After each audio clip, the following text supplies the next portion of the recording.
I've got some unfortunate news rolling out from a major North American media outlet about how they perceive the Raptors going into the upcoming season. It is not looking good based on these power rankings.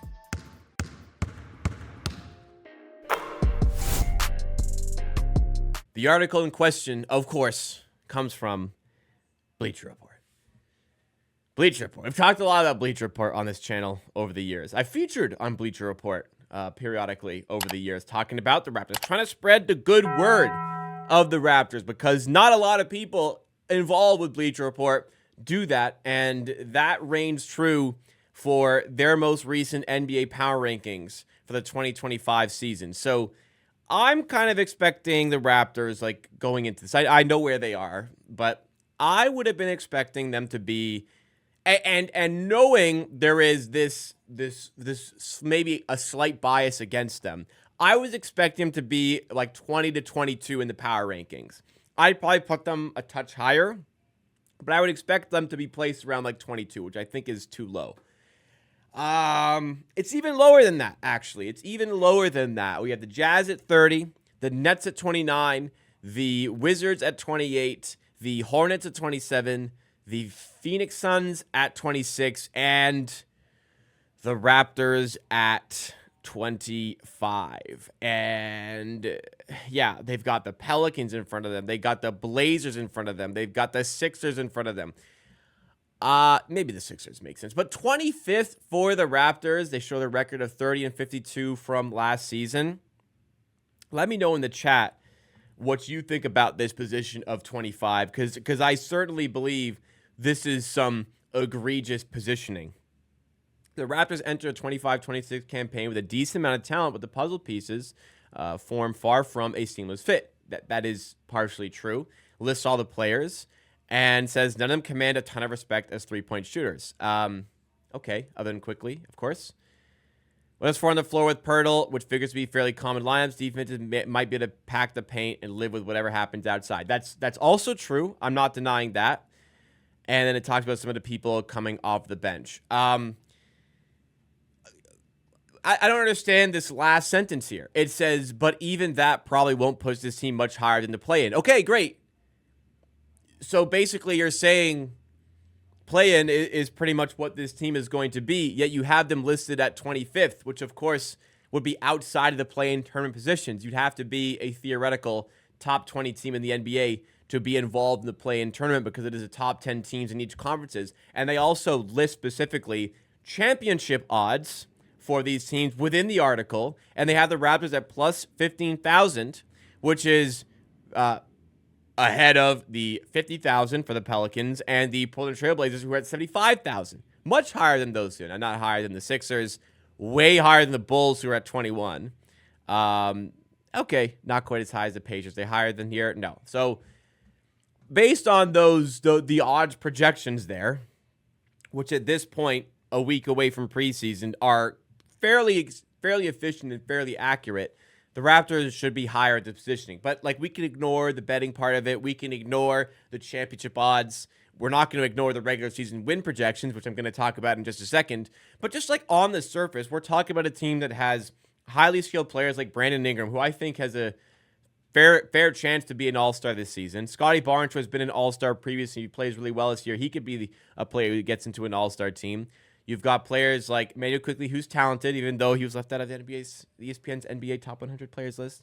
RJ Barrett still has some skill. Jakob Poeltl is a fantastic starting big man in the NBA, and I think he's underrated. Like, there is talent here. Certainly more than what the New Orleans Pelicans can offer. Certainly more than what the Portland Trailblazers, maybe not certainly, but I think more than what the Portland Trailblazers can offer.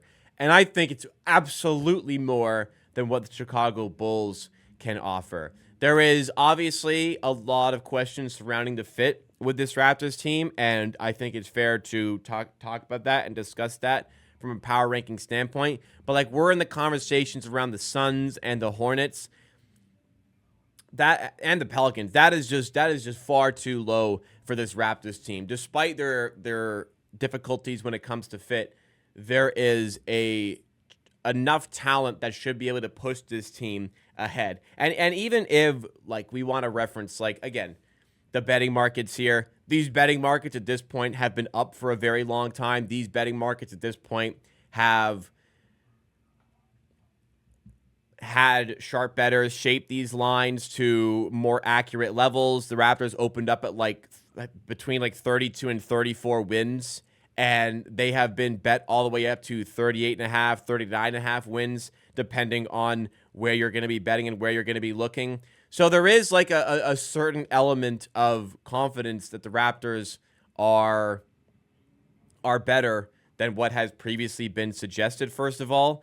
But again, let's use these betting lines, again, shaped by bettors, not the sportsbook, shaped by bettors who sportsbooks trust with this information. That's how it works. I work in the industry. That's how it works.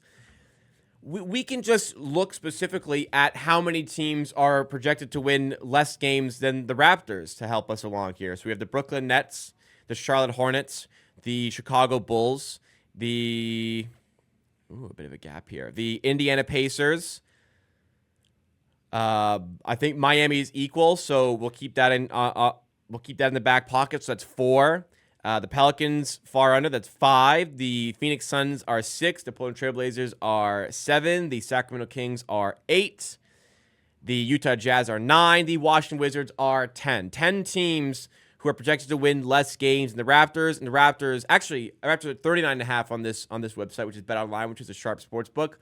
They actually have them above the Miami Heat, who I think were at 38.5. So we have the Raptors sitting at 39.5 wins on their win total projection, shaded towards the under a little bit. But there are 11 teams, specifically with BetOnline, who is a trusted source of information when it comes to things like this. There are 11 teams lower than the Raptors on this list, which should give them a positioning of 19 on this list. And even if you do want to kind of factor in, okay, well, their win projection is a little bit higher than other teams because they're playing in the Eastern Conference, and teams that are maybe similar in ability to them, like the Sacramento Kings and the Portland Trail Blazers, are a little bit lower than them because they're playing the Western Conference. Playing Western Conference teams more often. The Western Conference is more competitive than the Eastern Conference by a fair margin going into the upcoming season. Even with that being said, I think the absolute lowest this team should be is in the 21 range. And if you are going to be betting on the Raptors, I would say get something that's 38.5 or higher, because the lines are pretty shaped. But if you do really want to bet, like you're watching this thing in 39.5, I think you're winning 40 plus games. There is 38.5 available at the time of recording. I would recommend going to find that. I saw it at Bet365, minus 110 for the 38.5. I'd recommend betting it there. But again, this has been bet up. Like, I saw this at 34.5, and it just kept going up. There was confidence in this Raptors team. There's confidence that there was enough talent here. And also, something to consider is there was enough confidence that this team is going to forego tanking when it comes to the end of the season this year. And perhaps this team is going to add on to itself as we go through the season. Bobby Webster, in his media availability ahead of Media Day, said specifically there is I think he specifically said there is a 0% chance that this team remains the same throughout the season. They're going to be looking to make moves. Those moves likely will be looking to fix some of the fit issues that we've discussed here and that was discussed in this article. 25 is just too low and really does unfortunately showcase somebody that doesn't have quite enough ball knowledge to be putting together a list like this. I don't know if this was a specific person who works for Bleacher Report. I don't want to necessarily out them, but that's just too low. That's just flat out too low at 25th on this one. Why do they assume BI can't shoot threes? Like, he's averaged 36% and above for some years now. That comes from Spartan in the chat. So the thing about three-point shooting is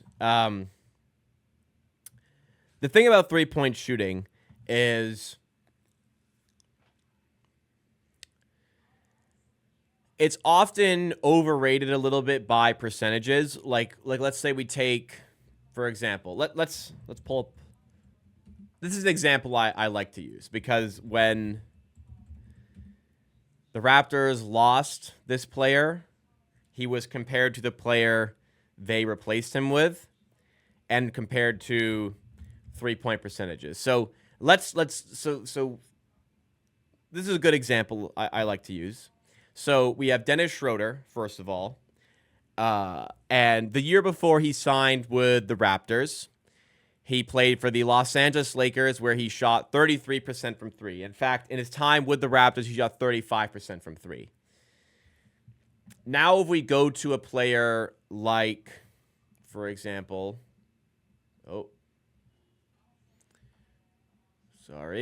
Now we go to a player like, for example, Fred VanVleet, who was the player that was directly replaced by Dennis Schroeder. We saw in his final season with the Raptors before he was replaced by Dennis Schroeder, he shot 34% from three.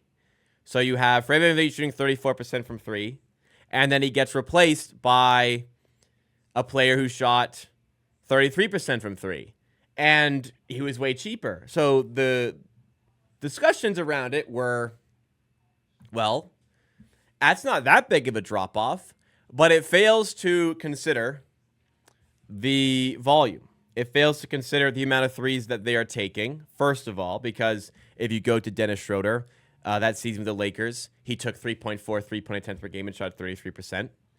Fred VanVleet, when he shot 34%, took 8.8 three-point attempts per game. A lot more than double that of Dennis Schroeder. Also, what the percentages fail to consider is how open they are. Fred VanVleet, his openness is a lot less than Dennis Schroeder. Teams are generally pretty content with Dennis Schroeder taking a three, aren't going to really aggressively close him out. Fred VanVleet, he's getting hunted on the perimeter. They're making sure that shot doesn't go up to begin with. If it does go up, there is a heavy contest there because they know how good of a shooter he is. So how this spins back to Brandon Ingram, and I do agree Brandon Ingram isn't quite given enough three-point shooting credit as he should. I think he's a bit of a better shooter that he's given credit for. For Brandon Ingram, he's never been a guy who's taken that much high-volume three-point attempts. This is Brandon Ingram's numbers here. Typically, he's been under 4 three-point attempts per game. In his last more full season, he took 3.8 attempts per game and shot 35% from there. Over his career, he shot 3.8 attempts per game, 3.8, and 36% from three. Last season, there was some promise. I know it was only 18 games, but he upped his volume to 6.4 threes a game and shot 37% from there. So if we see more statistics like that, that's going to make Brandon Ingram a lot more deadly for the Raptors. And I think we are going to see, just because of the lack of spacing here, they are going to ask for Brandon Ingram to shoot more threes. Hopefully he can keep those percentages up. But teams generally are more fearful of what Brandon Ingram is doing in the mid-range, which is why he's not considered as much of a floor spacer. But I do agree there is some disrespect towards Brandon Ingram as a three-point shooter. I just kind of wanted to highlight why sometimes the statistics around three-point shooting can be a little bit misleading. Raps got decent backup for Mamuk, so he does. Yes, indeed. I agree with you, Fire. That's kind of big, too, for lineups. I mean, that's going to help with their lineups as well with spacing. Maybe we can see some double big lineups. That was really coming into fashion near the end of last season. That's an interesting player to throw in the mix. But, to kind of finish off the segment here, Alamdar brings this up. Raptors were at 30 wins without Ingram and half of our starters out. The Raptors purposely lost games. The Raptors dealt with a lot of injuries. They pretty much kept the exact same team that had 30 wins last year and all that other baggage, and have just injected Brandon Ingram into it. I think they're a lot better than 25th ranked, as discussed in that power ranking. Yeah, I'd certainly say so.